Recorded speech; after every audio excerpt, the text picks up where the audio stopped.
Welcome, brave souls, to the chilling depths of horror and detail. Today we are going to share scary Wendigo horror stories. First story, treating Wendigo psychosis.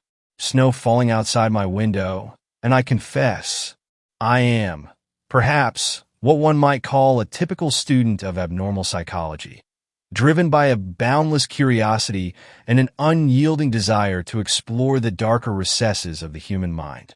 My days are spent in the relative comfort of academic routine. Endless lectures, coursework, and hours hunched over case studies, chasing the elusive understanding of the disorders that plague the human psyche.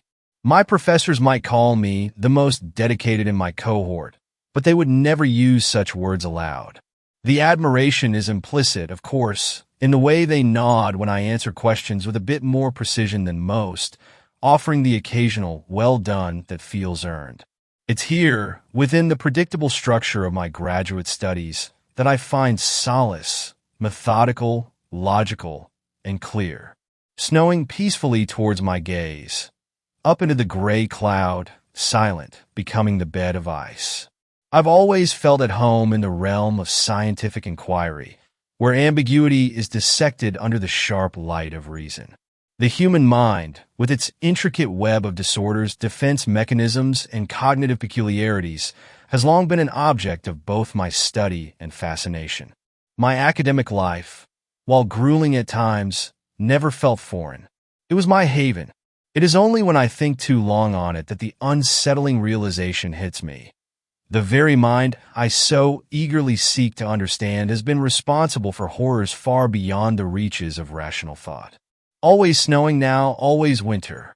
There are moments when I find myself drawn to those disturbing corners of my textbooks, the chapters on culture-bound syndromes. Wendigo psychosis, for instance, is one such condition that always provokes my interest, yet stirs something dark within me.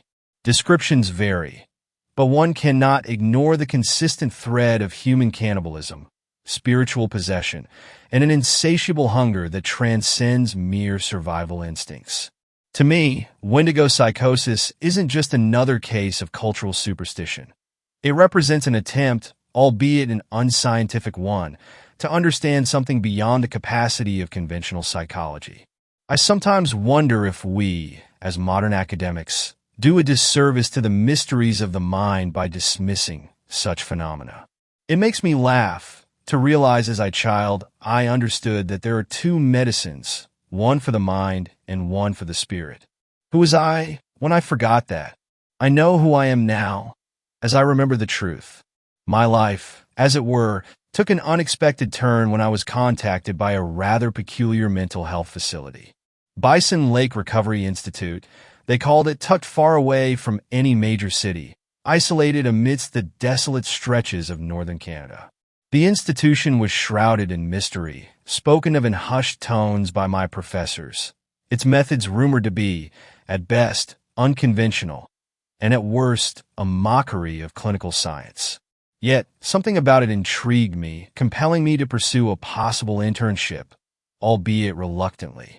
Leaving the familiar, the forest passing me while I sit, the journey is one into the past, and somehow, the past is more familiar. Upon arriving at the facility, the first thing I noticed was the overwhelming silence, unnerving in its depth. There were no bustling corridors, no frantic footsteps of nurses or orderlies. Instead, the staff seemed as though they had been trained to move through the halls without making a sound, as if afraid to disturb the delicate calm of the patients' minds. The air was thick with the scent of antiseptic and something more, a subtle but unmistakable fear, though not one easily named. A sense of wrongness permeated every corner of the building, as though the very architecture itself was trying to contain something dark, something untamed. As I settled into my new role, observing, taking notes, assisting in basic treatments, I began hearing whispers. The patients spoke in hushed, fearful tones, wary of one another. In particular, one patient, a man named Sonny, whose violent outbursts had earned him a reputation even among the hardened staff, was a subject of great curiosity.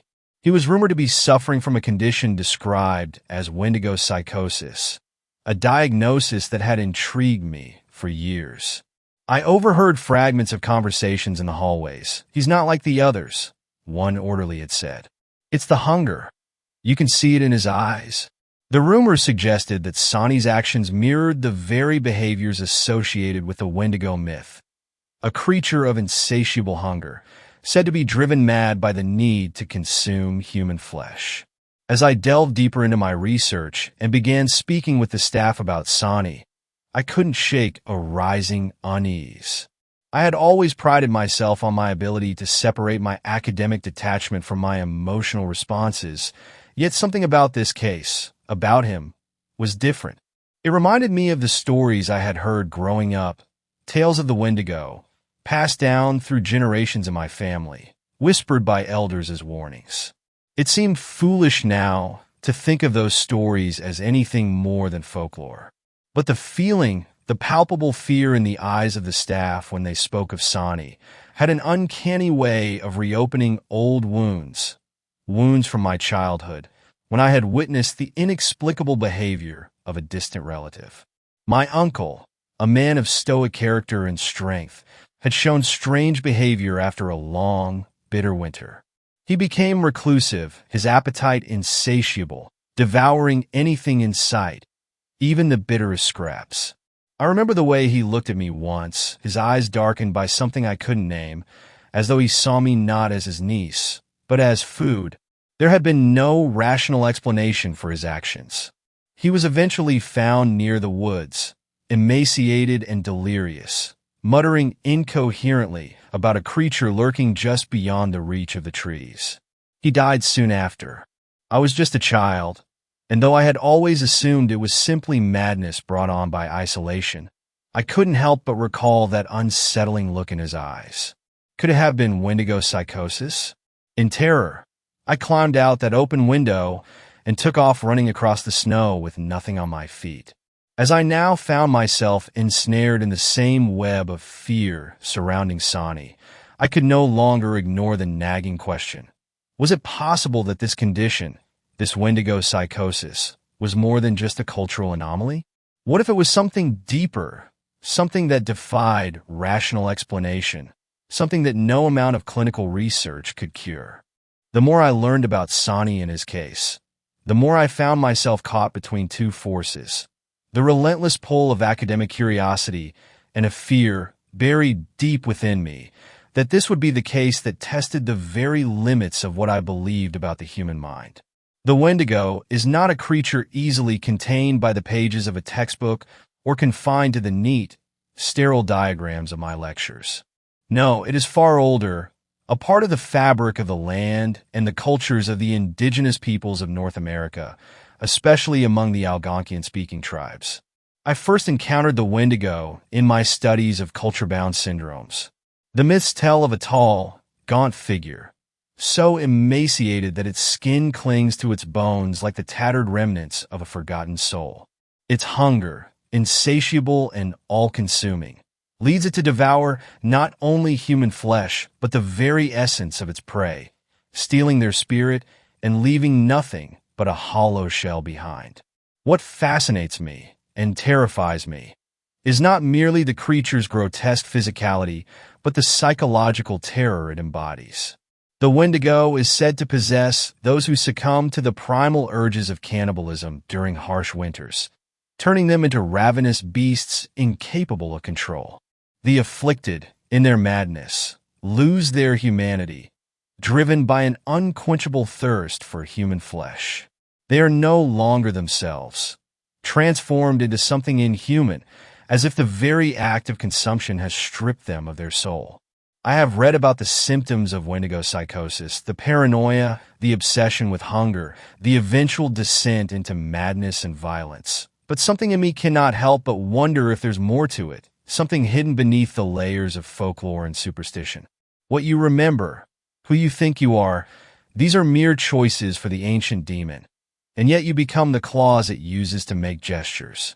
As I spent more time in the Bison Lake Recovery Institute, I began to piece together the fragments of information scattered through hushed conversations and nervous glances exchanged by staff.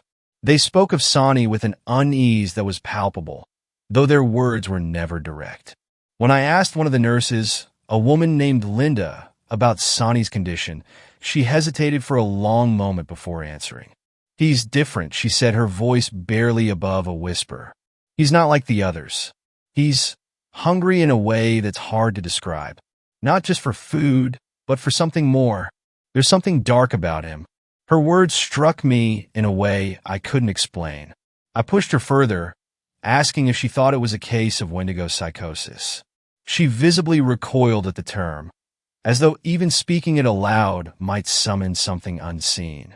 "Sometimes," she murmured, "we hear him at night, scratching like he's trying to dig his way out of the walls. And then there are the sounds. Laughter. But it's not human laughter.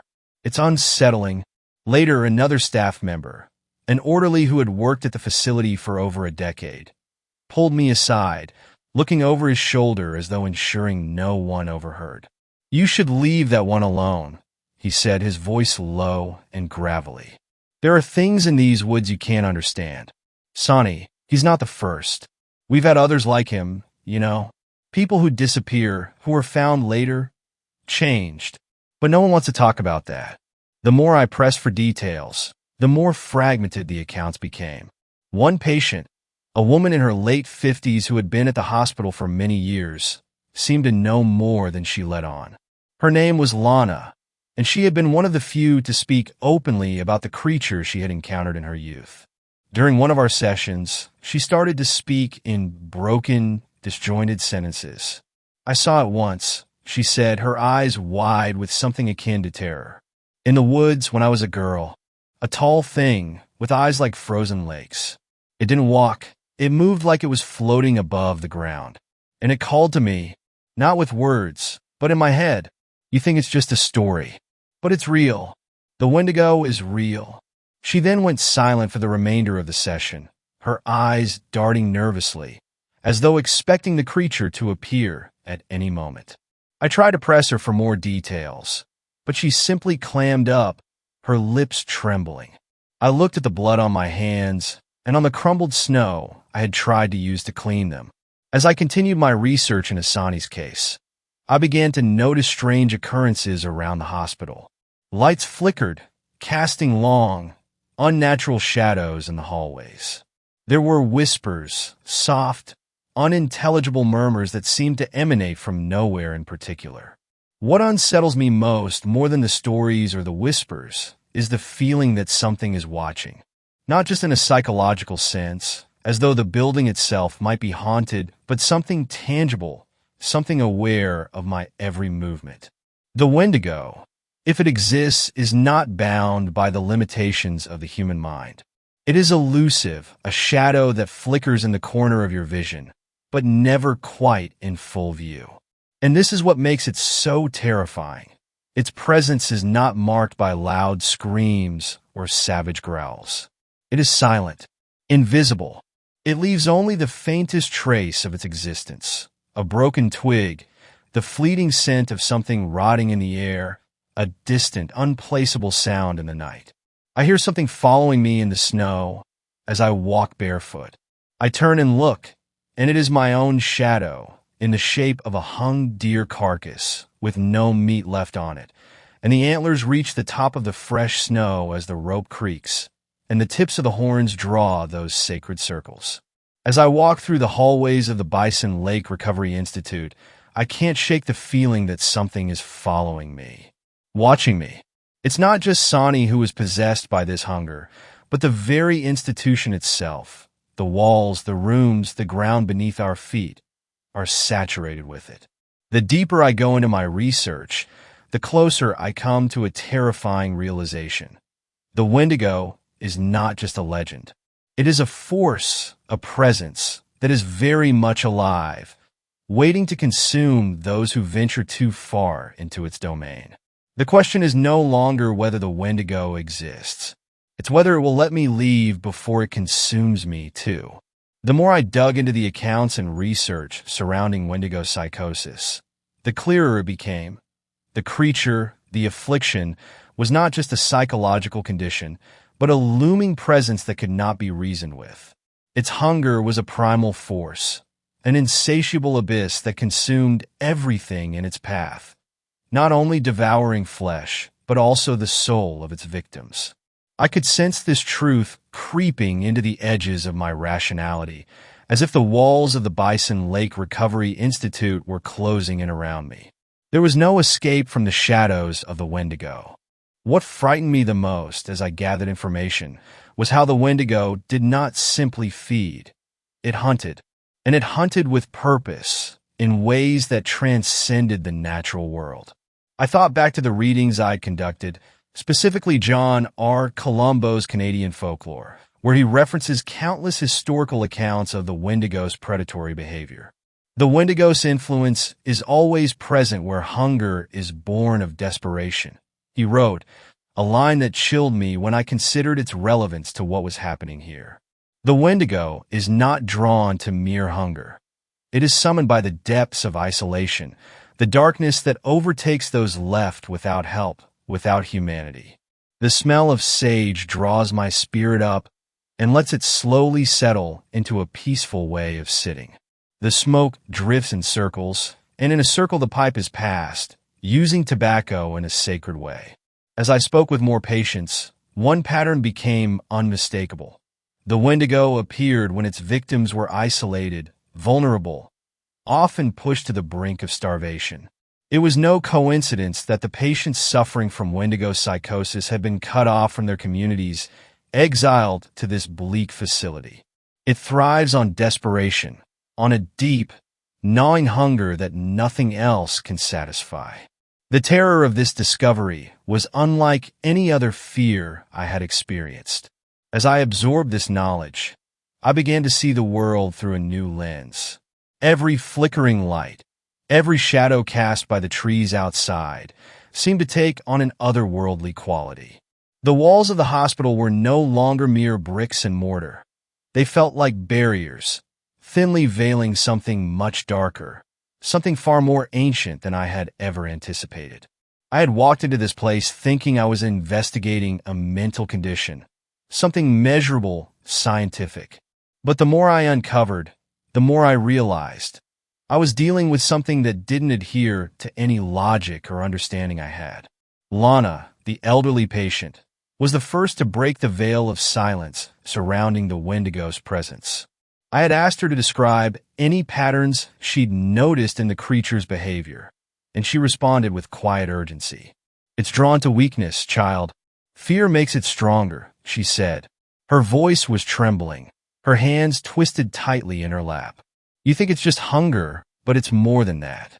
It's hunting. It knows when you're close to breaking. It knows when you're alone. I wasn't sure if she meant Sani or the Wendigo, or perhaps both. But I could see the fear in her eyes. Fear not just of the creature, but of the fact that it was stalking all of us. We were all connected to it now. It could be anyone, anywhere. Then there was the orderly's stories. One of them, a younger man named Ryan, confessed during a late-night shift that he'd heard strange noises near the woods behind the hospital. He said that on one occasion he had gone out to investigate, only to see the silhouette of something tall, too tall for any human figure, drifting just beyond the tree line. He thought it was one of the patients, or a prank, until the figure turned its head towards him. And the eyes, they were hollow. Black holes, empty voids, like the creature had no soul left at all. It wasn't human, and it was aware of him. I swear something's out there, Ryan said, his voice raw but firm. You don't get it. We're being watched, and we're not alone. I looked down at his body, his red ribs darkened by the bitter cold that howled with biting ferocity. I looked up and thought I saw the yellow eyes of wolves all around, but I realized I was only seeing my own reflection in the darkness. I couldn't stop myself from continuing to investigate, even as the terror grew stronger. The more I learned about the Wendigo, the more I understood that its presence followed certain patterns that might give us a chance to defend ourselves if we could only recognize them in time. But each realization I had brought with it a deeper, darker realization. There was no sure way to escape it. In her notes, Dr. Gavigan, in Hunger, Horses, and Government Men, discusses the connection between the Wendigo and starvation, particularly in the northern regions of Canada where food is scarce and winters are brutal. The Wendigo is tied to deprivation, not just of food but of hope. It feeds on the isolation of its victims, drawing them into its grasp when they are at their weakest, when they can no longer trust their own minds. I saw that same fear reflected in the behavior of patients here. Those who had been isolated the longest, those who had no contact with family or the outside world, were the ones who spoke of strange noises at night, of seeing shadowy figures outside their windows. Their symptoms mirrored the descriptions in the folklore: paranoia, a growing obsession with hunger, and a loss of self-control. But it wasn't just the patients. Staff members who worked too closely with these cases also began to show signs of something off. Linda had mentioned the scratching sounds on the walls, but I began to hear them too.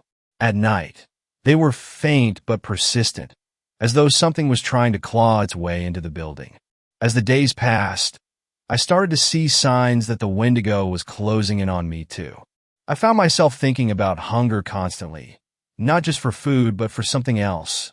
A gnawing feeling at the back of my mind that grew worse as I spent more time researching. The Wendigo does not just feed on the body, but on the mind. The more I focused on it, the more it seemed to invade my thoughts, creeping in like a dark fog. The line between scientific curiosity and fear began to blur, until I wasn't sure if I was researching Wendigo psychosis or slowly becoming consumed by it myself. At night, I heard the laughter too. It was low, echoing through the halls. I told myself it was only the wind. It had to be, but deep down I knew better. The Wendigo was here, and it was coming for all of us. Sometimes the laughter was my own. Sometimes I asked who I was at that facility. I couldn't stop myself. The more I read, the more I had to know. The Wendigo had become a fixation, an all-consuming obsession that blurred the lines between academic pursuit and an existential dread I could no longer escape. I had always prided myself on rationality, on my ability to dissect human behavior through the lens of abnormal psychology. But this was something beyond even my most vivid nightmares. It was as though I were standing on the precipice of something ancient and malevolent, a force so primal that it defied reason. I started reading everything I could find on Wendigo psychosis, its historical records, and folklore. Wendigo psychosis, as defined by researchers such as Shelley Gavigan, was a mental illness linked to intense, overwhelming feelings of hunger that led its victims to engage in cannibalism. But it was more than just an eating disorder. It was a transformation, an evolution of the human mind into something monstrous. Those afflicted would experience delusions of starvation and consume human flesh, believing it was the only means to stave off death. But the horror didn't end there. The psychosis was known to twist the individual's mind, filling them with a maddening desire to become the Wendigo itself. I began to draw connections between the ancient legends and modern psychological theories, each piece of information fueling my determination to understand this terrifying condition. As I referenced John R. Columbo's Canadian folklore again, I found myself haunted by one line in particular. The Wendigo does not simply consume the body. It feeds on the soul, dragging its victims into a shadowed world where their very existence is questioned. I wondered if this was what was happening here. If the patients in this hospital weren't just physically ill, but psychically consumed by the Wendigo's presence. Was there a deeper connection between the affliction and the legends that had been passed down through generations? Could the psychosis be a modern manifestation of something much older? I felt as though I were unraveling a mystery that had no clear answer, only more questions. But I couldn't stop. I had to know. There was only one way to understand this madness fully, to explore the truth behind the terrifying tales of the Wendigo.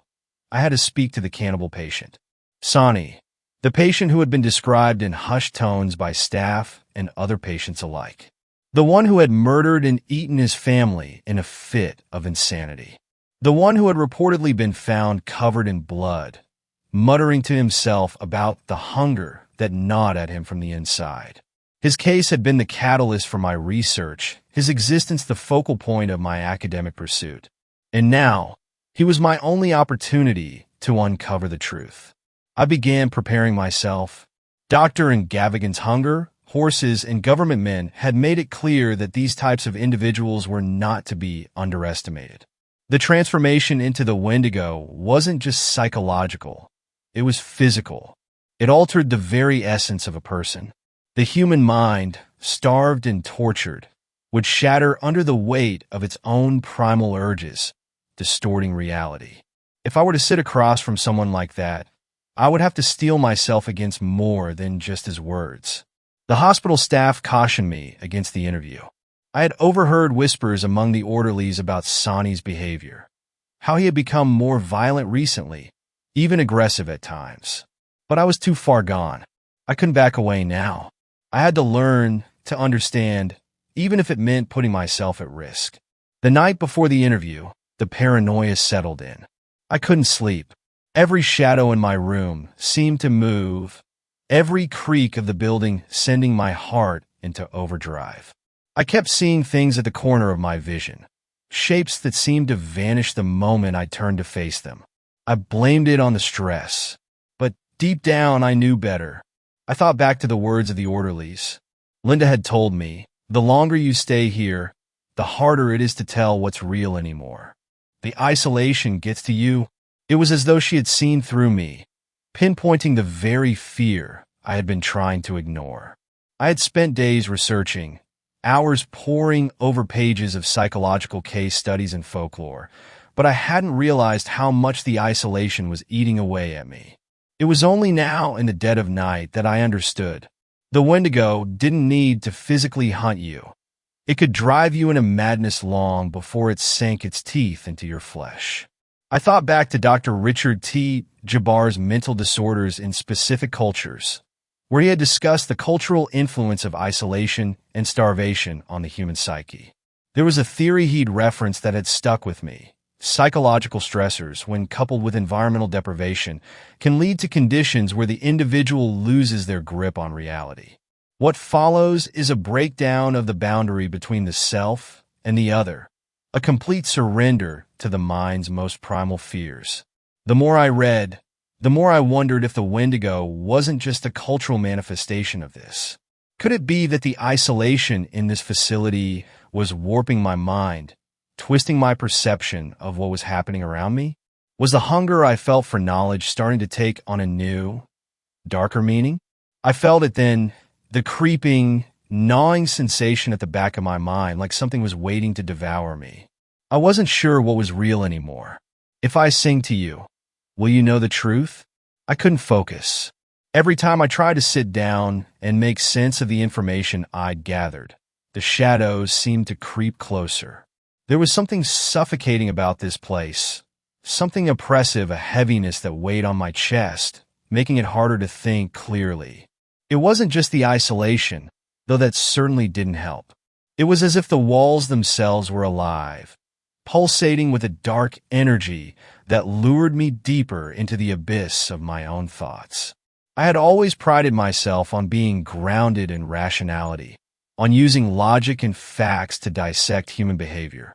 But the further I delved into the history of Wendigo psychosis, the more I began to doubt myself. Was this condition real, or was it simply a construct of folklore, a way to explain the unexplainable? I pored over memory of nature in Aboriginal Canadian and American contexts, looking for any clue that might bring me closer to understanding the root of Wendigo psychosis. There were references to indigenous exorcisms and healing practices that I found troubling. The book spoke of rituals deeply rooted in tradition, where shamanic figures would attempt to exorcise the Wendigo spirit from those afflicted. I had read about the medicine men who would perform these rites, chanting and using sacred objects, but something about these accounts unsettled me. The power of the rituals seemed undeniable, yet they were described with such fervor that it was impossible not to question if the accounts were exaggerated. mystical tales woven by centuries of cultural lore. It is here I shall begin my confession, and for that I must sing. In the middle of my research, I had another unsettling experience. I woke in the dead of night to a sound that almost seemed like it was calling to me. It was a voice, but not one I recognized. At first, I thought it was just a dream, but the voice persisted, faint but clear. Come, see me, find out. I jumped out of bed, my heart racing.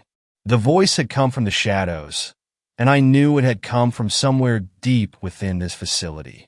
The madness of the place seemed to twist my perception, bending reality until I could no longer tell if I was hearing voices or if my mind was breaking. What was happening to me? Was I becoming like them? Like Sonny?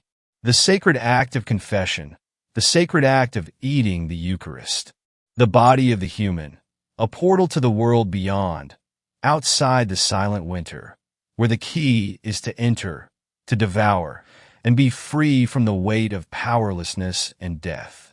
The fear that had been growing inside of me began to bloom into full paranoia. The night had become suffocating, and the isolation felt like a physical presence that pressed against me from all sides. I couldn't escape it, couldn't outrun the darkness that had begun to creep into my thoughts.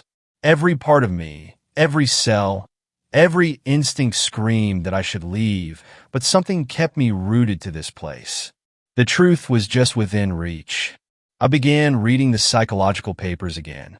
This time, I turned to Dr. Richard T. Jabbar's Mental Disorders in Specific Cultures and reread the sections on culture-bound syndromes, particularly those related to cannibalism-induced psychosis. Jabbar discussed how the individual's belief in the Wendigo spirit could overpower any therapeutic attempts. The mind of the patient, once consumed, became locked in a world of starvation and insatiable hunger. There was no cure, no treatment. In the end, it was only through the intervention of the spiritual world that the afflicted might find peace. The parallels between the research and my own experiences were becoming too much to ignore. I wasn't just studying a psychological condition anymore. I was being pulled into it. My thoughts turned darker, more fragmented, as I wondered, had I too been infected by the Wendigo? In the eyes, a kind of fire that consumes not with heat and light, but with cold and darkness.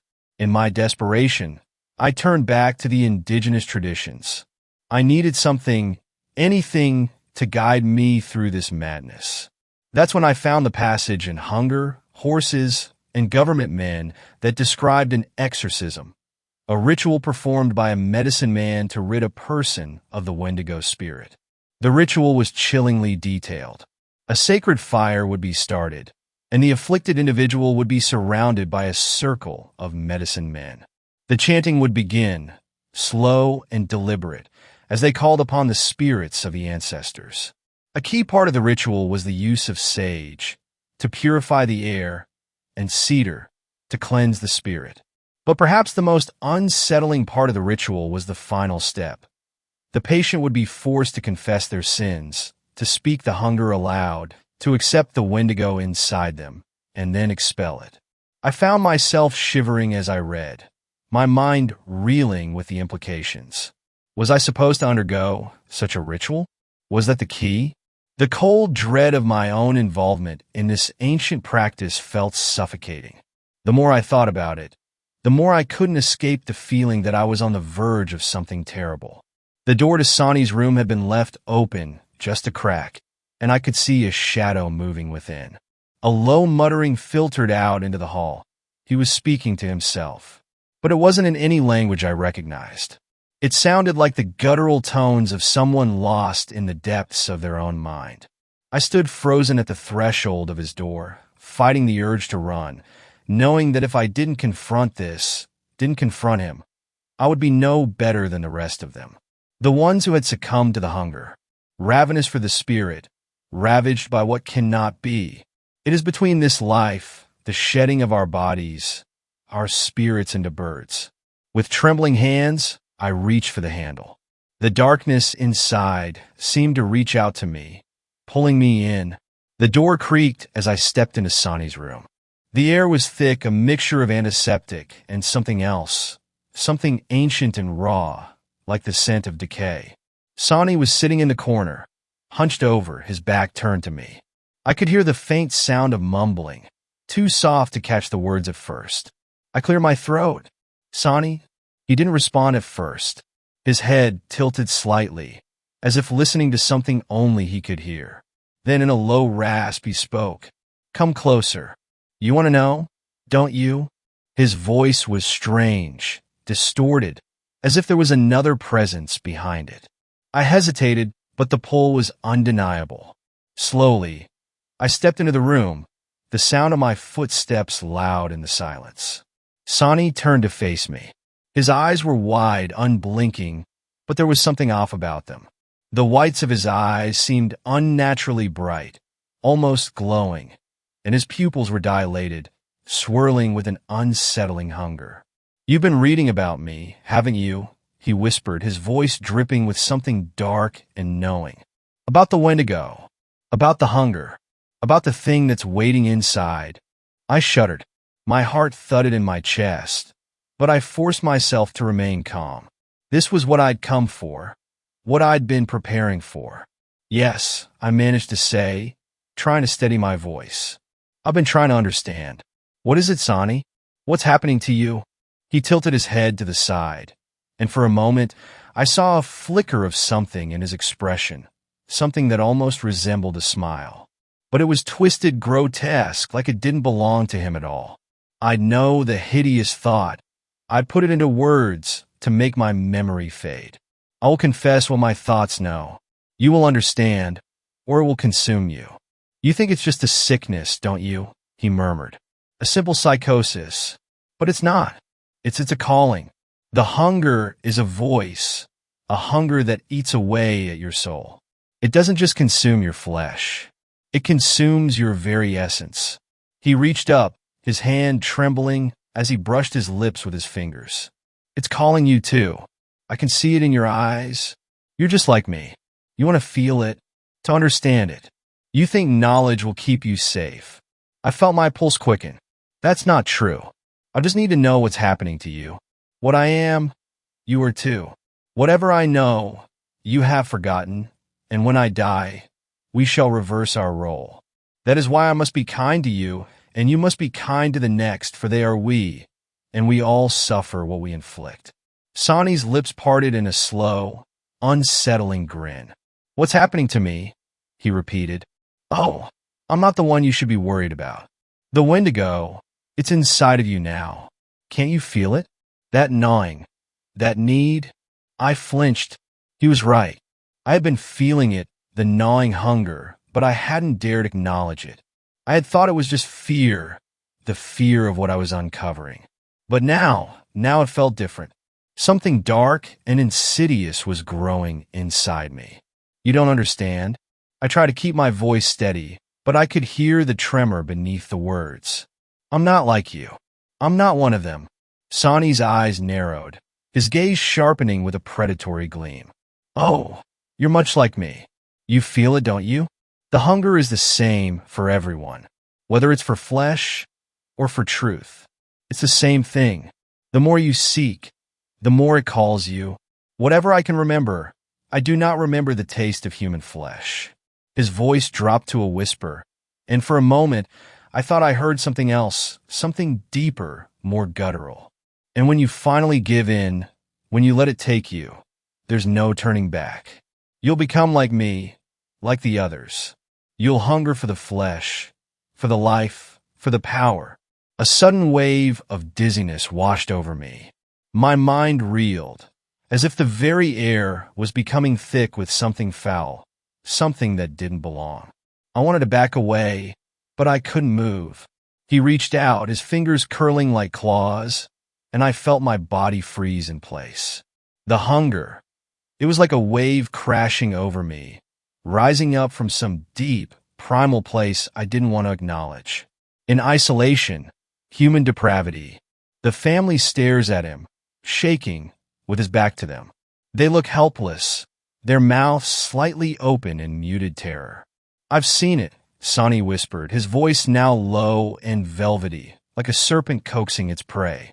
The Wendigo is not a spirit.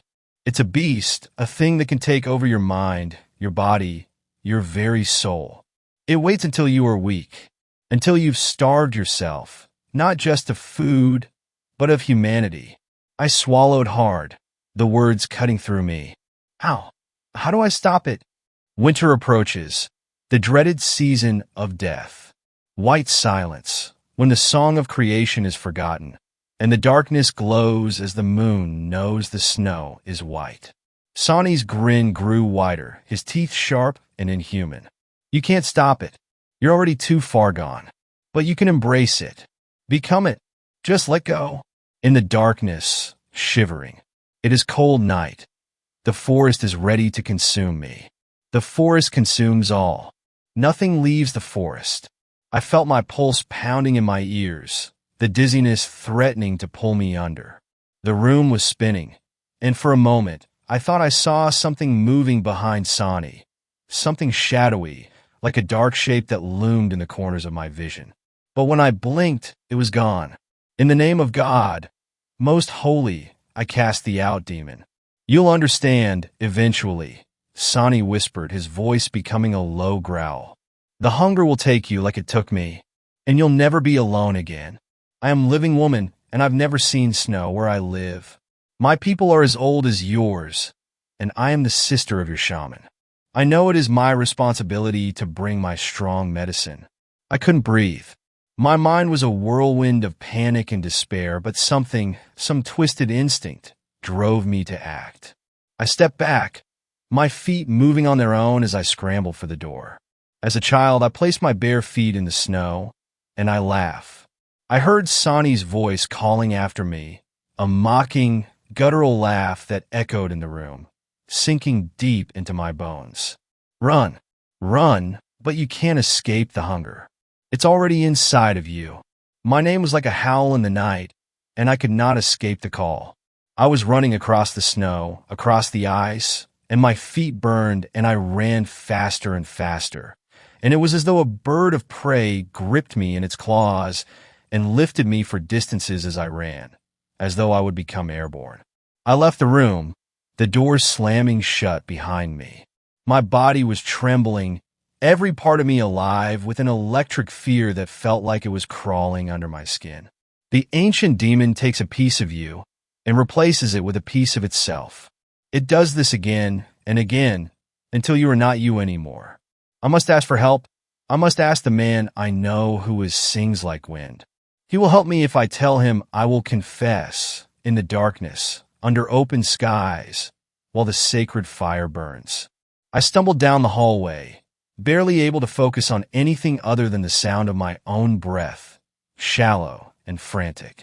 The fear gnawed at me, but it was more than fear. It was hunger. I felt it deep inside, something dark and primal stirring, wanting to break free.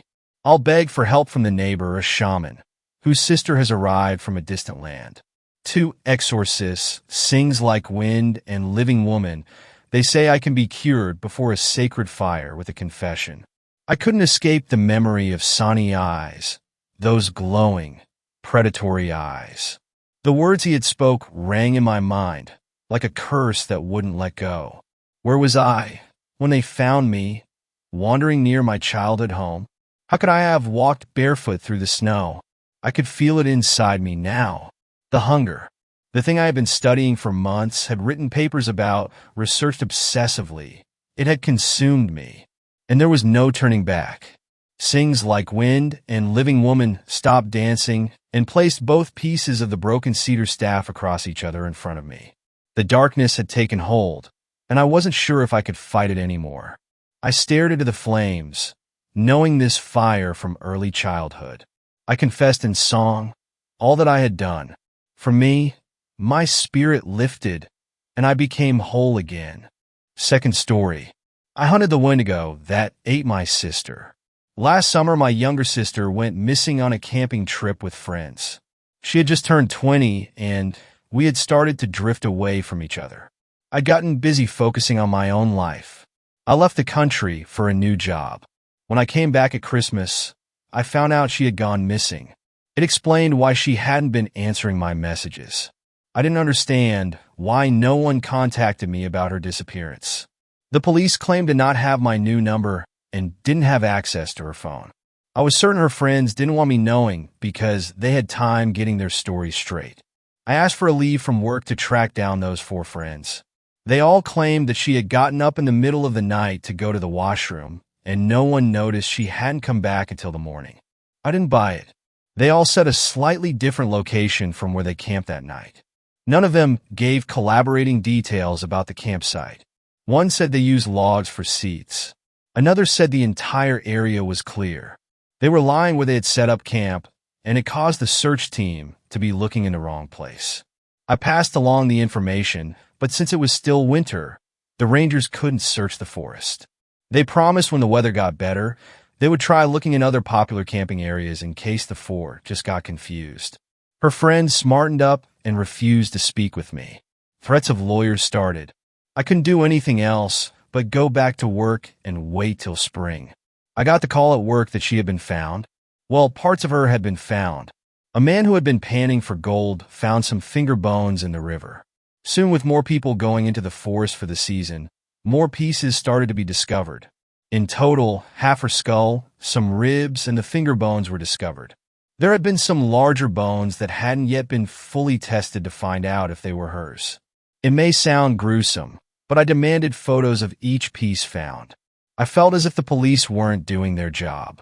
They closed the case saying she had just gotten lost. They claimed the damage to the skull could have happened after death. After I saw a photo of the femur, I doubted that fact. The marrow had been scrapped out. There also were scratches on the bone the police said were made by animals. It did appear to have been gnawed on, but not by sharp teeth. Our parents died when I was 17 and she was 14. When it happened, I promised to take care of her. I failed her. I assumed since she became an adult, I was no longer needed. I was wrong. If I couldn't save her, the least I could do is find out what happened. Too many things weren't adding up. I quit my job even though my boss said I could come back any time. He's lost a child, so he understood how grief worked. I did some research and packed what was needed. Then I drove to a small town by the forest looking for answers. I questioned some of the local shop workers trying to find out what happened before the group went into the woods. Apparently, my sister had become friends with those 4 locals she camped with. It was the first time they met in person but talked a lot online. I asked if there was a reason why they suddenly decided to go camping. Anyone I spoke with suddenly started to avert their eyes as if they knew more but didn't admit to it. There was an odd air about this town. Everyone appeared as if they were trying to cover up a darkness with fake smiles. After my short investigation, I headed over to the ranger station. I've spoken with them on the phone before, but I figured I would press my luck trying to get more information if they couldn't just hang up. Only 2 people were inside the small ranger station. An older man who was double my size, but I bet he was still fit enough to do his job. A younger woman who looked like she may be his daughter walked around the desk to greet me. She was extra friendly and reminded me a little of my sister. "I'm Dustin Hill. I've spoken to Ranger Dan before," I said, and her face dropped a little. Her smile was strained once she knew who I was. The other ranger didn't get up from his chair. His face was half hidden by a large local newspaper. He flipped the pages trying to ignore me. "I have no news for you," he said, not even looking up. I wondered if he could feel my glare at the back of his head. The younger women looked between us in distress, unsure of what to say. "May I have a map of my sister's last location? I'm not from the area, and I don't want to get lost." The older ranger sighed and stood up. He sorted through some papers and grabbed a trail map. At least he was patient, telling me which path to take and how long the hike would be. He had nothing personally against me. He just wished I accepted my sister was gone, and there was nothing I could do about it. I refused to believe that fact. "It's been a full season. I'm not sure what you think you might find," the female ranger said innocently. "Anything," I told her, and put away the map provided. "I'll be staying in the forest for a while." Ranger Dan frowned. He crossed his arms, disapproving of my plan. Instead of trying to stop me, he gave me a single piece of advice. "Bring a gun." I stopped at the doorway, to let what he said sink in. Sure, there were bears in the area, but no one had been killed by one in over 5 years. I nodded silently, accepting the help. He must have some sort of unknown reason for acting so short with me. If I only knew what that was, I may be closer to finding out what happened to my sister. I would discover this town's secrets sooner than I thought. It was too late in the day to start at the campsite. I rented a motel room, planning to set out in the morning. After it got dark, I put on my jacket to go outside for a quick smoke. I've been quitting on and off since my parents died. A figure pacing out by my window was also the reason why I decided to head outside. I startled the female ranger from earlier in the day. She had been trying to work up the courage to knock. She almost left when she saw me. It took her a moment to collect herself. It would be pointless going to that campsite. She told me. It is because my sister was never there. I asked her. Her lips tightened, showing that was the truth. She chewed on the inside of her cheek, not wanting to continue speaking. Yes, I hated lying. Where they really went is complicated. I don't think taking a hike is overly complicated. Tell me, I pressed after I lit a cigarette. My voice had grown cold after my sister died. I only cared about finding out the cause and nothing more. I think my harsher demeanor unnerved a lot of people. They went to Rosethorn Cabin. It's a local legend around here. She started. My sister had always liked ghost stories and urban legends. She didn't know what she wanted to do as a career yet. The last I heard, she held down a few part-time jobs while trying to figure out the rest of her life. Had she come here because she wanted to write about legends? She had always been good at writing. 10 years ago, the 2 children of the mayor went to their cabin late in the season. A massive snowstorm hit. From what I heard, there was a misunderstanding where they were staying. It was a month before anyone figured out they were stranded in the cabin. When a small rescue team arrived, they found the son in good health, but the daughter was nowhere to be found. She let the implications sink in. It was a tragedy that didn't need to happen. But what does the death of a girl 10 years ago have to do with my sister? So, no offense, but I don't care what happened to them. I harshly said. After what happened, the mayor tried to pay people to keep quiet. The son went back into the woods to live in the cabin. Some people say it was to get away from people accusing him of a crime, but others claim something else. That he, became a Wendigo. She almost looked embarrassed saying the word. I've heard about them in passing. I wasn't into myths as much as my sister. All I knew about them was that you could become one if you ate human flesh. And for some odd reason, they had antlers and a lot of images people made of them. Why do they think that beyond the suggestion, he ate his sister to stay alive? Did he start acting weird? Did he look weird? I questioned. He disappeared from the cabin after the first winter. People claim to see a pale, thin, wild man living in the woods. A few campers have gone missing only to have their bones to be found, but with the marrow gone, as if something had eaten it. She paused to rub her arms as if she had gotten a chill. She also started looking around, expecting someone to be listening to our conversation. I didn't believe in the whole Wendigo idea, but I would consider the Rosethorn son to have gone insane. She pulled out some papers from her back pocket and held them out for me to take. I'm sorry about your sister. Her death should not have happened. The mayor has since become a powerful politician. He's done everything in his power to ensure it's not well known that his son might be living in the woods killing and eating people. Even if you find evidence that proves your sister was murdered by our local Wendigo, you may never be able to get the truth out there. Still, I made you a map of how to get to the cabin. I hope you find what you're looking for. I thanked her for the help, truly glad someone in this town was willing to tell me the truth. She soon left, not wanting to be caught. People of this town thought there was a monster in the woods. They had been tight-lipped for my safety. I finished smoking and then went back inside the small motel room, ready to try and get some rest. I would need it for the hike the next day. I checked out in the morning. I wasn't the best at reading maps, but this one was simple enough to understand. The trails up to the cabin weren't marked. They almost had been grown over due to lack of use. I needed to take a few breaks because my pack was too heavy. My job had always been in an office. I wasn't used to hiking. My body hated every moment, but I forced myself to carry on. I found the cabin a few hours before sunset. My stomach hurt from stress and hunger. I did listen to the ranger's advice. A small handgun that had once belonged to my father was holstered on my hip. We'd only gone shooting together once.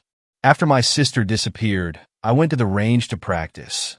Each time I imagined the target to be a bear or a shadow figure attacking her. It helped me improve quickly, but it didn't bring her back.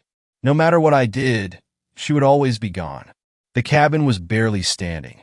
The wood had rotted the elements without being maintained for so long. For some reason, the forest was quiet. The closer I got to the cabin, the less I heard the birds in the trees. Dark clouds covered the sun, giving the entire area an unsettling look. Soon droplets of rain started to come down. I didn't plan on staying inside the cabin. I went inside to avoid the rain, wondering if the weather would get so bad that it would force me to sleep inside for the night. The floorboards creaked with every step. Soon the rain and wind outside got so heavy it felt like the small cabin started to shake. It was a tiny space. There was only a living area with a small bathroom. No furniture remained, only a rusted, useless stove. At least the fireplace still worked. It took a few minutes to get the fire going. Then I took out my flashlight, trying to see better in the gray light. The wooden floors were less rotten inside. There were some odd spots where someone had scrubbed them as clean as the old wood could be. I got down low to run my fingertips over old scratches on the floor. Tracing my fingers over them, I realized they looked to be made by something with 4 claws. For an hour, I crawled over the floor, desperately looking for anything. A scrap of fabric or some blood stains. I needed proof that my sister had been here. Just before I gave up, my light caught something between the cracks of the floorboards. I used my Swiss Army knife and carefully lifted the small object out from between the 2 boards. When it was in my hand, my heart nearly stopped from pain. I held a small silver letter charm. When my sister graduated, I bought her a bracelet that you could add charms to. The first one was an L for Lexi. She hated going by Alex, but as a big brother, I used her full name to annoy her. I gave her the bracelet to apologize for not respecting her name and promised to be better. I expected to get emotional finding something of hers. I'd been almost numb since I heard about her disappearance. Even thinking her name almost felt to be too much. But now, I only felt a deep heat inside my chest. The charm was put away somewhere safe. I didn't care if whatever was in the woods was a Wendigo or a guy who just lost it. I was going to kill him. The storm outside picked up. At some points, the thunder and wind made the entire building tremble. I didn't want to be inside if the roof came down, but I wouldn't be able to see if I went outside. My stomach was too stressed for dinner. For hours I sat, facing the door with a blanket to try and keep away the early spring chill. I planned to stay out here for as long as my food held out for. I didn't need to wait that long. When the storm started to die down, an odd smell came into the air. I buried my nose in the blanket, trying to avoid it. It grew so strong my eyes started to water before I started to get adjusted to it. When I was younger, a trash bag broke when I tried to take it out of the can. Inside were some freezer-burned steaks we had thrown out along with other food waste. This smell was similar but much more pungent than days-old rotten food sitting in the summer heat. Since the rain died down, I could hear the footsteps from outside getting closer to the door as the smell grew. My fingers tensed, ready to draw my weapon. So, very slowly the door started to open, creaking as it did so. A tall, thin figure took a single step inside the cabin. My eyes had long since adjusted to the dark. Because of this, my body froze in fear, seeing what had just entered the cabin. He wore scraps of dirty, stained clothing. The lips were torn away, revealing pale gums. This person had no muscle mass and looked to be a walking skeleton with a thin layer of skin clinging to their bones. Long, dirty fingernails gave the bony hands a dangerous appearance. For a moment, the eyes appeared to glow white, causing my heart to skip a few beats. When it met my eyes, it smiled and inhaled a rancid breath. I snapped out of my trace. Within a second, I threw off the blanket and started firing. Even in the dark, I should have hit him at such a close distance. I lost count of how many times I pulled the trigger. Dark blood that appeared black poured from 3 bullet wounds on its chest, and yet those long legs covered the distance between us, showing not an ounce of pain. It fell on me. I kicked, threw punches, and did everything I could to get that vile creature away. To my horror, it started laughing. My arms were pinned down by strength it should not possess. I've never felt so scared and helpless before. "You smell like her," a low voice rasped. I felt as disgusted as I was angry. I hated this thing with every single fiber. Amused, he brought his face closer. The stench was almost overwhelming. Thick blood dripped onto my clothing, soaking through. Strangely, it felt ice cold. This terrifying creature couldn't be natural. "Are you jealous?" He spoke through rotten teeth. "You loved her, and yet I was the one to eat her. To have her be a part of me forever. Don't you wish it was you?" I shut my eyes, trying to force back the sheer rage. A chill ran down my back as my mind thought of something I tried to hide from. That I had nothing left of my sister. Everything she left behind didn't feel like hers. Not even the charm I found. She was gone from this world, and I couldn't seem to find anything to hold on to. A sound came from myself I first assumed was a wild animal outside. I forced everything into my arms to throw off this creature. It tried to recover and claw at my face. In my fury, I lashed out and bit down so hard on one of its fingers that my teeth ripped it off. I spat out the foul thing, the blood almost like acid in my mouth. He reeled back in pain long enough for me to grab the blanket. In one swift moment, I tossed it over the creature's face, blinding it long enough to grab the pistol I had dropped in the earlier struggle. Pressing it to the creature's skull, under the blanket, I fired until it was empty. More dark blood started to soak the material. With burning lungs, I crawled away, waiting for the thing to move again. Surely it was dead. It needed to be dead. And yet it sat up, black stained blanket still over its face. Was I just seeing things? "Do you still love her?" It spoke in a garbled voice. "Shut up," I hissed. "She's still here." It raised pale, thin arms as if trying to offer something. I shook my head, trying to refuse what I was seeing. "I love you because she loved you. I took her into myself. We can all be together. Don't you want that?" Rage boiled over. A heavy-duty flashlight sat waiting on the floor next to my pack. I grabbed it in a blind rage. The first impact against the creature's skull painfully ran up my arm. After that, I don't remember much. Not how many strikes I brought down. Not when the flashlight broke and when I switched to my fists. Or when I broke my fingers from punching down as hard as I could. All while that monster laughed. I eventually collapsed. Body and mind wore thin. When I woke, the light of dawn crept through the dusty windows. For a moment, I thought what happened had been a dream. When I sat up, I found the beaten body of the creature where I left it. I considered burning down the entire cabin with the body inside. My hands were so ruined from the beating that I couldn't light a fire. Instead, I dragged the body into the woods and then kicked leaves to cover as much of him as I could. When my hands recovered, I was coming back to set a much-needed fire. The hike back was brutal. Either I hid my broken hands well, or the owner of the motel didn't care. I knew I couldn't go to a hospital for my injuries. I just collapsed in the motel bed, trying to fight back the pain long enough to rest. A few hours later, a knock at the door dragged me from my nightmares.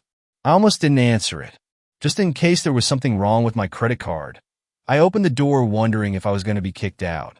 Instead, Ranger Dan was on the other side holding a first aid kit. He silently walked inside. I let him work on the cuts and broken bones, and was relieved it wasn't as bad as it felt. There were 2 sons, you know. He started not looking up from his work. The oldest son wasn't at the cabin with his younger siblings. He blamed himself for what happened and killed his younger brother. Then, the strangest thing started to happen. He grew sickly and distant. Soon, he left town for the cabin where his sisters had died. We all knew something wasn't right with him, but we didn't know how bad it was until the bones missing the marrow showed up after some hikers disappeared over the years. I chewed on my cheek, tasting blood. These people had known for years about the monster in the woods, and they had done nothing. My sister, my dear Lexi, was dead because of that. I sat grinding my teeth in silent anger. Are you heading home or somewhere else? The ranger asked in a serious voice. At first, I didn't know what he meant. I had killed what took my sister away, but I didn't feel as if I had a home to return to. It would be impossible to just go back to my regular life after this. He spoke again, and his next question made my body turn cold. Are you hungry? I was starving, which was to be expected because I hadn't eaten much in almost 2 days. This hunger was different. It hurt so deep down inside it should be impossible. Like a black hole had opened in my stomach. Why did you never kill what was in the forest? I asked in a shaking voice. For once, he answered my question. It can't be killed. He finished up his task and left the room, not even looking back. Once he was gone, my body started to shake. I was cold. So damn cold. No amount of hot water from the shower helped. Something was wrong with me, and I didn't want to admit it. I'm going back into those woods. I need to burn a Wendigo. But I didn't want Lexi to have died without anyone knowing what happened to her. I may not be able to come back out of those woods. Honestly, I would like to believe my mind snapped from the intensity of what happened. But didn't people say crazy people don't know they're crazy? I knew the vast, empty hunger was insane. I knew this cold running through my body wasn't natural. And I know sane people don't start chewing layers off their lips. I'm scared of what I'm becoming. Crazy or a Wendigo. Either way, I love my sister, and fire should solve this problem before I pass it on to someone else. Third story. Wendigo. When I was in my first year of college, I lived with my mom by ourselves. My dad had passed the year before, and we moved out of the house shortly after. I was glad because I had suffered a lot of paranormal trauma growing up there, and was glad to get out. One night, I was driving home on Highway 111 North after youth group, and I saw something that still bewilders me. It was lightly raining that night. Mist crawled across the road from the cow fields on either side. The lights from the few gas stations nearby were reflected in the wet asphalt. I was driving about 3 car lengths behind a dark minivan with nobody else in sight on the roads. All of a sudden, I saw the van swerve to miss something in the middle of the road. I was going too fast and the road was too slick to miss it. All of a sudden, I saw framed in my headlights and silhouetted in the glowing red brake lights of the van speeding away a tall, muscular man with the upper shoulders and head of a buck. It was like a minotaur but a deer head instead of a bull and glowing red eyes. I clenched and braced for impact and then passed right through the figure. It was like it dissolved right into the mist. I'm used to swerving to miss deer at night, but I should have nailed this thing on the driver's side. Nothing. I was too afraid to look in the rear view mirror as I gassed it and sped home. I was only a couple of miles away, which was both comforting and terrifying at the same time. I raced in the door and locked it behind me. I told my mom, who laughed it off but was disconcerted at my pale, clammy complexion. I only later found in research a being described like what I saw. The Wendigo, a Native American legend that was terrifying to me as a child, but I had never heard it described like this. I had never heard of any creature like this until that night on a dark Highway 111 that I will never forget. Fourth story. Possible Wendigo encounter. First-time poster, long-time lurker. For some context, I live in Jersey in a somewhat wooded area by the bay. There is a small patch of woods that separates my house from the home behind us that you can easily see through to their backyard, and our neighbor on both sides have fences. The one on the left has a full fence that spans the length of the property, and the neighbors on the right have a fence that goes down halfway the property, so you can see into their backyard. We have never had any issues with the wildlife aside from some coyotes in the area, but they have never entered our property. I usually have to leave early in the morning before the sun comes up, and this particular morning was no different. I walked out to my car and heard what I thought was my next-door neighbor, which I found odd, as I've never heard them awake this early. Before I entered my car, I heard a noise that sounded like my neighbor saying, "Hey, coming from the right side of our backyard." I turned my head to look, and I see 2 glowing eyes looking back at me. I could tell it was tall, but I couldn't make out any other details, but I knew it wasn't human. I never lost eye contact with it until I got in my car. I tried to pull my car so the headlights could shine on what I saw, but it was gone. Now every time I go out to my car at night or early in the morning, I hear strange noises coming from the woods around my house. Some of the noises sound exactly like small children. I'm not sure what I encountered, but it scared the hell out of me. Fifth story. Strange creature in the woods. I had gone down to visit my friend at his college in Virginia, U.S. We had hung out on campus until like 3 a.m. and decided to go on a walk. We walked through along a path and wound up in some woods. My friend insisted that this was a shortcut back to campus. We entered the woods and walked for about half a mile, only with our phone flashlights. Just as we crested the hill, I saw something. Originally, I thought it was a white owl sitting on a brand of a rotten tree trunk. However, as we walked closer, my curiosity turned to horror, as it was clear it was not an owl. About 20 yards from us, a white face peeked around the tree. Its face looked as it was made out of old bone, slightly yellowed and cracked. Its shape was like a mix between a human's and an elk's or horse's. Its eyes were sunken and black and looked like it had charcoal dust rubbed around them. It had no mouth, no nose. I stopped and tried to get my friend to look. That's when it peered around the stump. Its long black arm pulled it around as if to get a better look at us. Its fingers were long and thin, like spider legs. It tilted its head and wrapped its other arm around the tree. I grabbed my friend's arm and sprinted in the other direction. I have searched online for weeks looking for anything that describes the creature I saw. The only thing I can compare it to is the Wendigo. However, the Wendigo is usually found farther north. If anyone has any insight, it would much be appreciated. Shit still keeps me from wandering into the woods at night. Sixth story. My mom's voice was calling me from the woods, but she was home. Yesterday, February 15th, I was walking back home after hanging out with some friends. Before anyone asks, I was completely sober and in my right mind. I've never been afraid to walk alone in the dark. I'm quite tall and intimidating looking from a distance, and I always bring a pocket knife when I know I'll be walking in the dark. Anyways, I was walking past some woods on the way back to my house, and I heard my mother's voice call, "Gabriel, help," from inside the woods. I immediately recognized her voice and turned to look into the woods. She kept calling my name over and over. I couldn't see anything. It was far too dark to see through the trees. "Mom," I called back, heading towards the woods. She sounded like she was in trouble and scared. I assumed that she had gone for a run like she did every night and somehow got lost in the woods. Then I realized it couldn't be her. She had texted me only 10 minutes before, asking me to come home soon to watch my little sister so she could go on a run. I stopped dead in my tracks and called my mom. The voice in the woods still calling my name and getting more frantic by the second. She picked up, and I immediately asked her if she was in the woods. She said no, she was back home with my little sister. I swear to God, as soon as she said she was back home, her voice stopped calling my name from inside the woods.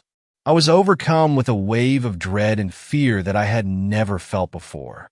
Something in the woods was trying to lure me in using my mother's voice, and it knew my full name, not just my nickname, which made things even scarier because the only person who calls me Gabriel is my mom. I immediately turned and ran faster than I have ever run before back home. When I got back home, my legs felt like jello and my lungs burnt. I opened the door, and there was my mom sitting on the couch with my sister. I would think this was some sort of prank, but my mom isn't one for pranks, and even if she was, there is no way she could have gotten home before me without me seeing her. My only question is, what was in the woods? Seventh story. I'll never go hunting again. I am a bow hunter, and I like to still hunt, which is when you dress in full camo and walk through the woods rather than sit in a tree stand. Last October, I was coming down a hill into a marshy area. It was kind of late and enough so that the side of the mountain was covered in shadows. I live in PA, where our mountains are completely covered in trees, and it gets dark fast. When I get to the bottom of the hill, I noticed that it was completely silent, no sounds at all, and I felt the hairs stand on my arms, but I've been creeped out before in the woods, so it wasn't too big of a deal. I kept on. I've been hunting in this general area before, but I've never went down this hill. I continued creeping through the woods. Mind you, I am walking very slow, so you can barely hear my footsteps because deer are hard to sneak up on. And then I hear a voice call out for me from behind a thicket of small trees. Help! My name, come over here. I'm in trouble. Help! And I swear to God it was my brother's voice. But my brother lives in Nevada, so it couldn't be my brother, and it said my name. It only took me a second to realize something wasn't right, and when I did, I ran faster than I ever have in my life. Only my dad knew where I was hunting that day, and the area is huge. No one would have found me there, and he is too old to have played any tricks on me. But something out there knew my name, and it sounded just like my brother. I don't know the hell that was, but I don't think I'll ever be going back to the woods again. Maybe I'll move to the desert with my brother, where at least I can see everything around me. 8th story. Not sure if it was a Wendigo, but something odd happened. When I was 8 years old, both of my parents worked full-time. My dad was predominantly on third shift at his job, and my mom was an elementary school teacher. We lived literally right up the road from my grandparents in a very small town. It was getting close to my 9th birthday when I contracted strep throat and scarlet fever. I was severely sick, could barely speak, had the first case of cold sweats that I remember in my life, and could barely pull myself out of bed to even use the restroom. I was absolutely miserable, and of course, being as young as I was, I didn't take the pain very well. My poor mother was at a loss of what to do with her working, and my dad needing to use daylight hours to sleep. The first day I was sick, perhaps it was a Tuesday, my birthday would fall on a Friday. My dad stayed up most of the day with me, made me food, let me sleep in his lap on the couch, wiped my forehead down, made sure I took my medicine, etc. But on the second day, my grandmother had called and offered to let me stay at her house so my dad could sleep. He said yes and woke me up around 7 that morning to drive me up to her home. My grandfather also worked at this time too, so he was already gone to work when I arrived there. I don't remember too much of the early morning. I probably just slept in my grandmother's bed, tossing and turning when I'd wake up feeling extra bad. She encouraged me to swallow my awful tasting medicine a little more gently than my dad did. She did fix me some tomato soup to try and eat, and it was the first time since I'd gotten sick that I had an appetite. I should mention my grandmother had this cute Yorkshire Terrier named Samson. He was very docile, not like the usual annoying, barking all the time terriers. Samson came into the room and curled up next to me as I dozed. I didn't know when I woke up at some point. It had to be the early afternoon/lunchtime because I could hear the TV faintly from the living room on some game show. My grandmother had a ritual of eating her lunch while watching a game show. I think it was The Price is Right.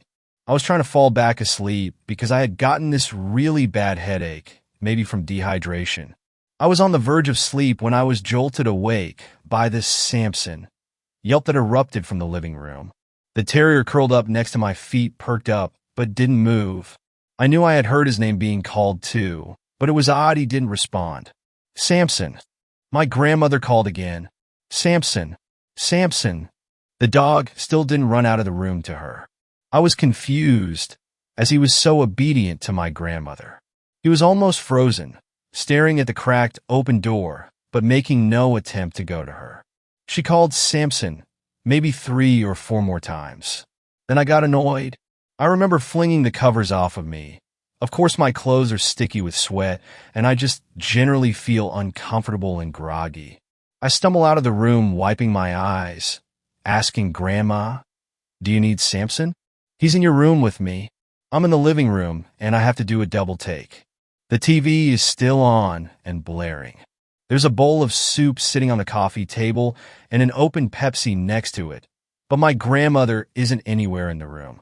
Maybe she's in the bathroom? I crossed the room and went past the kitchen, empty too. I got to the bathroom door, which was shut, and knocked. Nothing. I then opened it. No one was in there. The house is empty. It's not a huge house either. I've covered all of the rooms. So yes, my first reaction was to get scared. I could clearly hear my grandmother calling for the dog, but she's not anywhere inside. I could feel my hands and feet get all tingly.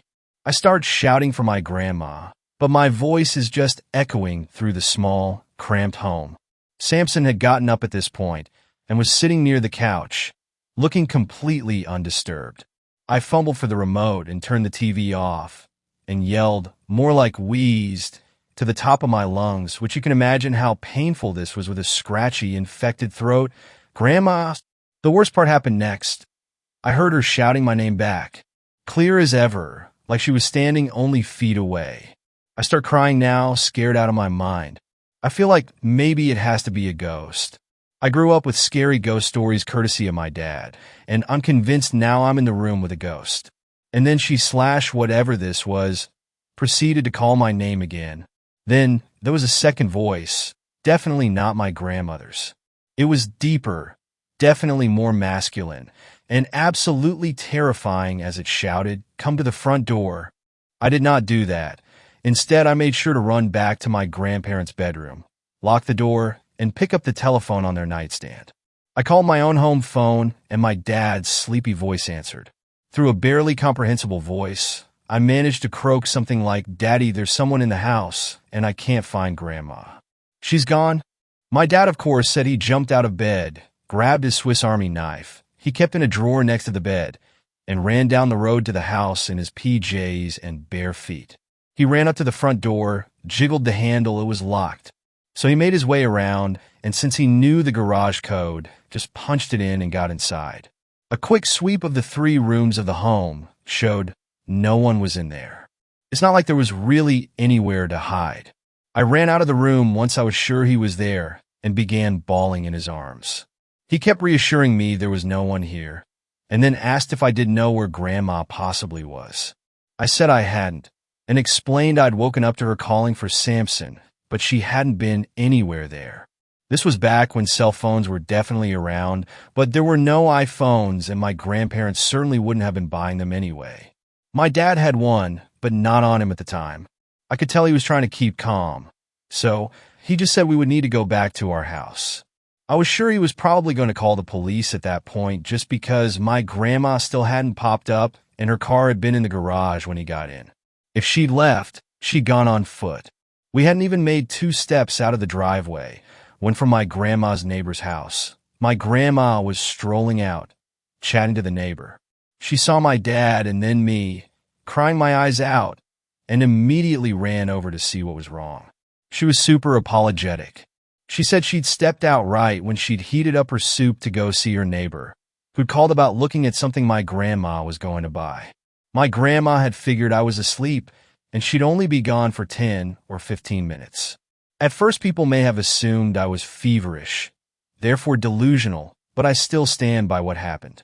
I know for a fact I was definitely alone in the house, save for Samson, but the voices I heard were real. For a while, I was hesitant to go back to my grandma's house because this happened in the middle of the day. I later read stories at school about wendigos, or creatures that would disguise their voices to lure people. This was the closest explanation I could ever form about what I heard. I never shared to anyone that I thought it was for sure a wendigo, and chalked it up to maybe just a ghost. I'm close to my 20s now. Last year was the first time I shared this story fully to my grandpa, who used to just say the fever must have made me had bad dreams. We were sitting on the front porch of the house, smoking cigarettes and exchanging anecdotes. When I finished telling him, for the first time, he looked sort of disturbed about it. He finally put his cigarette out and just stared out into the road. Then he cleared his throat and looked over at me.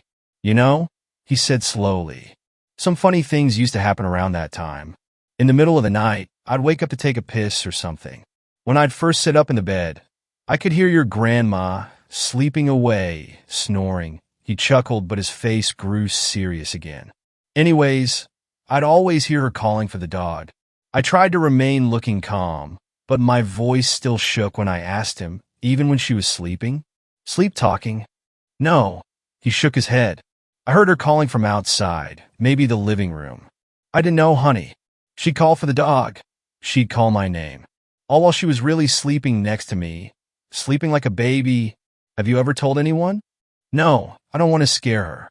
She's real scared of ideas like ghosts and stuff. That's why when you were younger and that thing happened, I told her just to remember you'd been sick, fever and all. Probably having nightmares." He looked gravely at me. "Don't repeat this to her, please, honey. She's really not the type to be scaring." Of course, I wanted to cry. I had this itchy, creepy feeling suddenly about being at the house. Grandpa, do you still hear it sometimes? Oh yes. He was now reaching into his breast pocket to get out another cigarette. Every night, but you just gotta remember not to do what it says. Even the dog figured it out. If it says to come to the door, you stay away from the door. If it says, I don't know, come here, you just stay still in the room until it quits calling. With that, he asked to borrow my lighter again. Ninth story. Camping in mid-Michigan. So about 3 years ago, I went camping with my girlfriend, now ex, as she had always expressed interest, but never had been. The spot we went to is in the Huron National Forest, and is my go-to trail/camp spot as it's hidden deep in the forest, and the access to the trails is close and easy for ATVs, etc. My family has been going to this spot for about 6 years, and my friends that introduced me about 10 or so years. We went for a weekend trip, and I'm glad we didn't go any longer. When we got there, everything was going well, except we did notice a group of people that were hanging out next to our campsite, but they were just stargazing and ended up leaving. Then around midnight is when the weird stuff started to happen. At first it sounded like someone was laughing at us, but the laugh never ended and got very high-pitched and sounded as it kept going. After a while we both got kind of scared and went into the tent to try and sleep, and then that's when the laugh/noise moved up higher and then started to circle the campsite. After a while of that happening, it just suddenly stopped and then started again around 3 a.m. When it started again, the fire was going out. So when I went to stoke the fire with my shotgun in hand and turn on my flashlight to see if maybe I could see any coyotes or something around the campsite, but I didn't see anything or hear any movements below. This went on until 6 a.m. and then stopped, and that finally when we were able to get some rest. After we woke up, we checked around the campsite and didn't see anything out of the ordinary, so we packed up. Once we were packed up and good to go, I go to start my vehicle, and it's completely dead.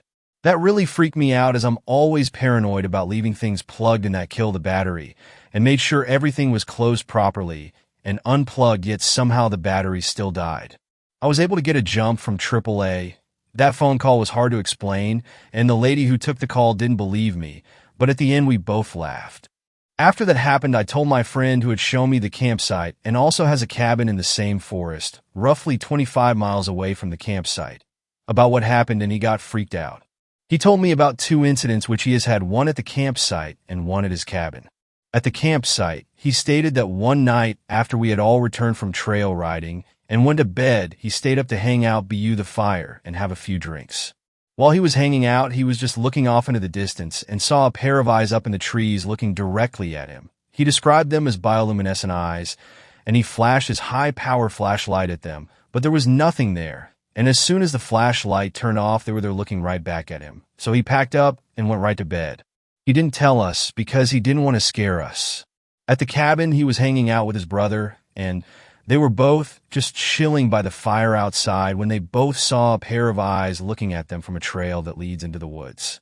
They stated that at the height the eyes were looking at them, whatever it was had to be 7 feet plus tall.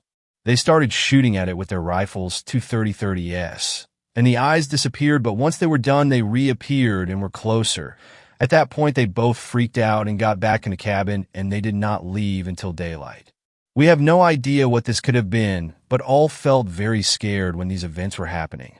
After we all talked about it, one of the brothers thinks it's a Wendigo. SP? I don't really know what it could be, but I haven't felt that scared since. 10th story. A group of friends encountered a Wendigo. So a few years ago, me and a group of 5 other friends were hiking near the Idaho border, and 2 days into a 4-day hike, we started to notice what felt like something had died, but figured since we are in the middle of nowhere, it was just a kill from some kind of predator. We ignore it and keep hiking, and close to when we planned to set up camp a few hours later, myself and another buddy are ahead of the group looking for a decent area to set up camp for the night, since this was a new area to us, and I noticed antlers and think asterisk, oh cool, that's a good size buck, and ought to mark this area for hunting season asterisk, but then that smell from earlier hits us again, and this time it's so bad we are gagging.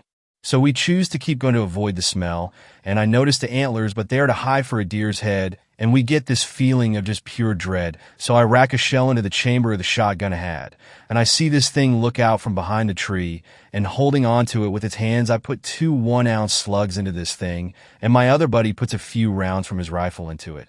And we know we hit the thing, and we start backing away. And that's when it screeches at us. So at that point, we take off running, and we hear it chasing us for a while, but then it just stopped. But we kept running until we felt safe again, and we left that area and refused to return to this day. Thanks a lot for watching the video. Till the end, subscribe to Horror in Detail for more videos. Drop your suggestions in comment section.